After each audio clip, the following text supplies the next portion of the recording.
The afternoon blurred into a montage of scrubbing, sweeping, and the rhythmic thump of 70s music spilling from Lola's portable radio. Why the 70s, Lola? Best music ever. Besides, reminds me of delivering papers with my family as a kid. Late nights radio on. Felt like we were on a space station. I get that. The night sky, outer space, the music, comfort. Yeah, like a space station. Lola sighed, staring at the stubborn graffiti clinging to the brick wall. Wish we could just make this disappear. I used to paint shops back in the day. Maybe I can help cover this up. Back in the day? What exactly was that, old man?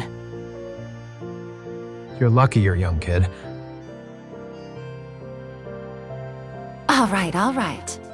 You can paint, Steve, but those fumes make me dizzy.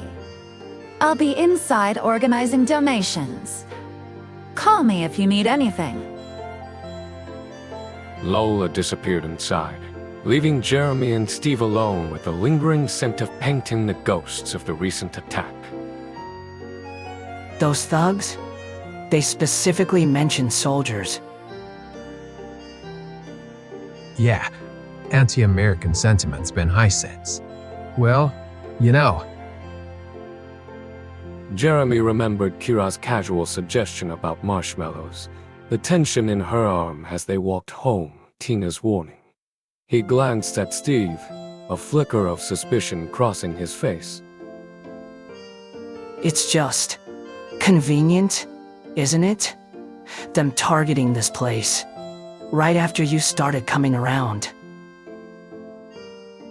What are you implying, Jeremy? The tension crackled between them, thick and heavy, like the paint fumes hanging in the air. I'm just saying, things have been a little too coincidental lately. You think I had something to do with those attacks? Are you serious? You think I had something to do with those attacks? Are you serious? The air crackled with unspoken accusations. The scent of paint hung heavy, a suffocating blanket over the simmering animosity. Boys, why don't we take a break? I've got some fresh-baked cookies.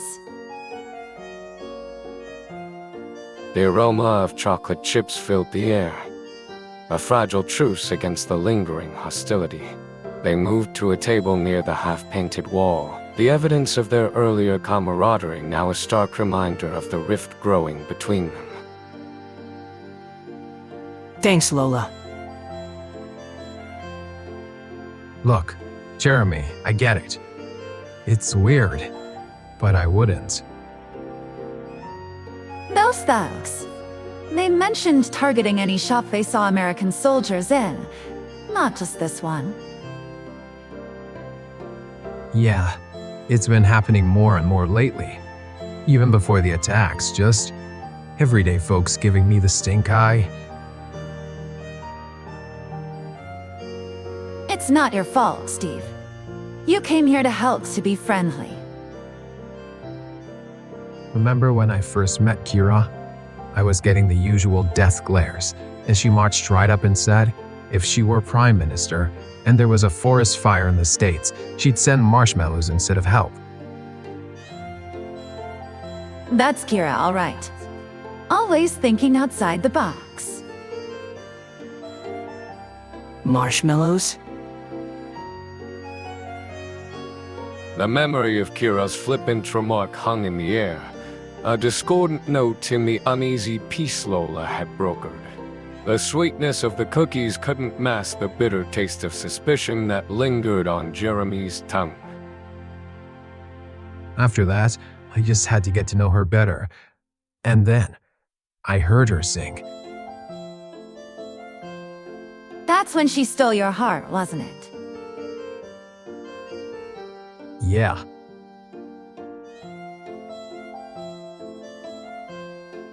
Yeah. A heavy silence settled over the room, broken only by the rhythmic clinking of Jeremy's fork against his plate.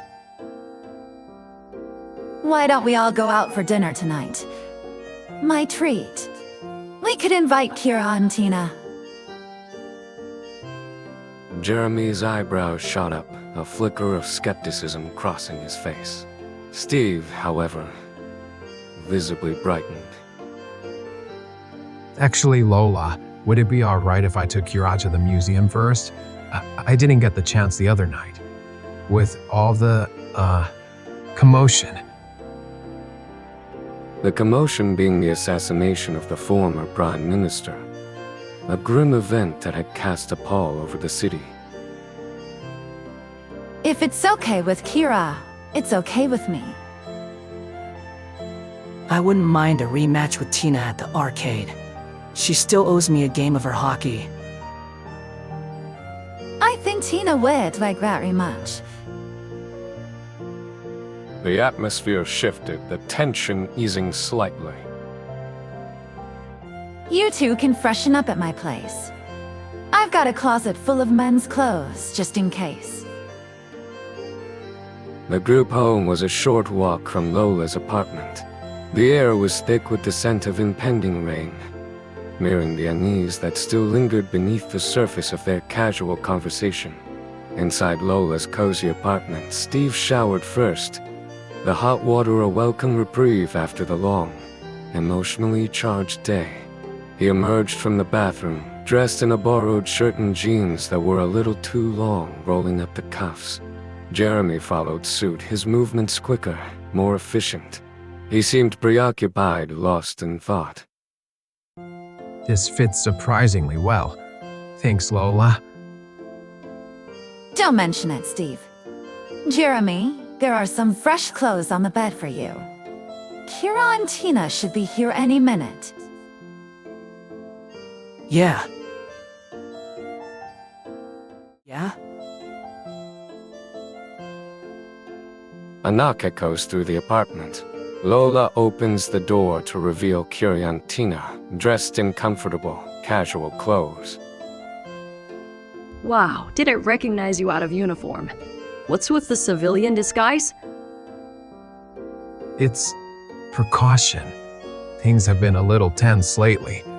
People have been getting hurt, targeted for being seen with American soldiers. Is that why the cafe got vandalized? The one where we work. Yeah? Apparently some anti-American groups are targeting any place American soldiers have visited recently. Kira's gaze flickers between Steve and Jeremy, a complex mix of emotions swirling within her. The tension in the room thickens, the casual atmosphere evaporating. So, are we still going to the Museum of Man and Nature tonight? Absolutely. It should be safe now. Plus, it's Friday night. Not many people will be there. I love that museum. The bison exhibit is my favorite. The group decides to drive downtown. The car ride is filled with an awkward silence, punctuated by stilted small talk. The rain continues. I'll meet you guys inside in a few. I need to make a quick call. Stepping into the grand hall, they are greeted by the towering figure of a bison, the iconic symbol of Manitoba. The sheer size of the exhibit dwarfs them, creating a sense of awe and wonder. So, you and Captain America, huh? Things seem interesting. Shut up, Gina. It's nothing like that. Besides, it's complicated. So, this is interesting. The unspoken tension hangs heavy in the air. The looming presence of the giant bison a silent witness to the complex emotions swirling between them. Jeremy observes the scene, his unease growing with each passing moment. This is going to be a long night. Jeremy's words hang in the air, a subtle premonition of the brewing tension. The group drifts apart, each absorbed in their own thoughts, the museum's hushed atmosphere amplifying their individual anxieties. Sorry about that. Everything okay? Just the usual museum awkwardness. Later, near a display of prehistoric tools, Kira approaches Steve. A soft glow of the exhibit lights illuminates the sharp edges of the ancient flints, a stark contrast to the modern unease simmering between them. You know, when I was a kid, every time we came here, it took less time to see everything. At one point, I thought I could speed run the whole museum. Maybe you still could. I often wonder what it was really like back then, when Canada was just starting out. Settlers, mostly farmers I imagine. A handful in the cities, many in colonies. Their bases, they called them forts. Fort Garry is still standing, you know. A house right in the middle of a fort with a garden.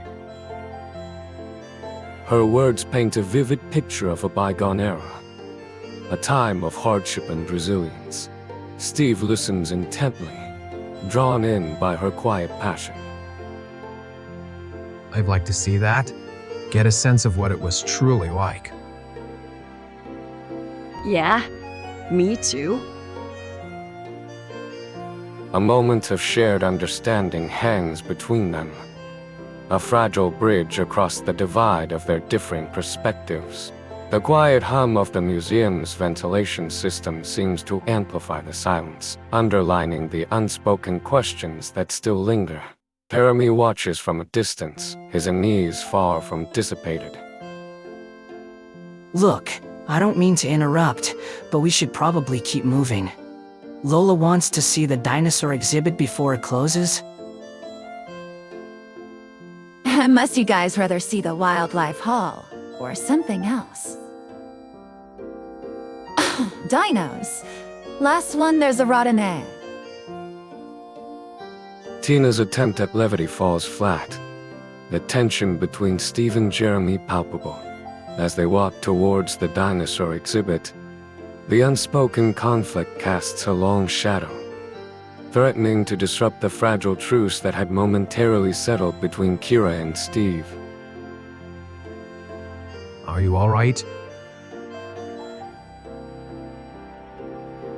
You all right? Just a lot to process, I guess. The fluorescent lights of the dinosaur exhibit cast long, skeletal shadows, mirroring the tension that hangs heavy in the air. The group moves through the exhibit, their earlier light-heart dense replaced by a strained silence. The replica city, complete with a gigantic boat called the Nonsuch, comes into view.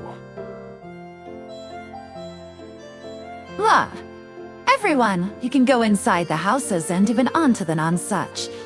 It's a great way to experience what life was like back then. Oh, cool. I'm going to check out those tiny beds they used. Kira, race you. You're on. Last one there has to sleep on a straw mattress. Kara and Steve head towards the Nonsuch while Tina and Jeremy make a beeline for the replica houses. The sounds of their footsteps echo on the wooden deck of the ship. You know, I remember a teacher saying that sailors used to turn with every step down these stairs. Something about superstition, balance. Seemed a bit extra even for back then. Well, when in Rome, or in this case, 17th century replica boat. He reaches the bottom and looks around the small, dimly lit cabin. Sorge. Meanwhile, Tina and Jeremy explore the sparsely furnished houses. Tina prods a wooden bed frame strung with rope. Talk about uncomfortable. Can you imagine sleeping on this thing? No mattress, just rope. Give me good springs and memory foam any day. My back hurts just looking at this. Memory foam and the sound of thunder and rain. That's the dream. Maybe a weighted blanket and some snacks. Back on the nonsuch, Kira and Steve examine the captain's logbook. The fragile pages filled with spiky 17th century handwriting. A subtle shift occurs, the earlier tension giving way to a shared curiosity. The faint smell of aged wooden salt hangs in the air, creating an almost tangible link to the past. This is incredible. It feels like stepping back in time. It is, isn't it? It makes you think about what motivated them. What brought them here to this unforgiving land? A sudden loud clang from outside the ship breaks the spell. They both look up, startled. The sound of raised voices drifts in from the replica village. Jeremy and Tina seem to be arguing with someone. Kira and Steve exchange a concerned glance. The fragile truce between them feels suddenly precarious again.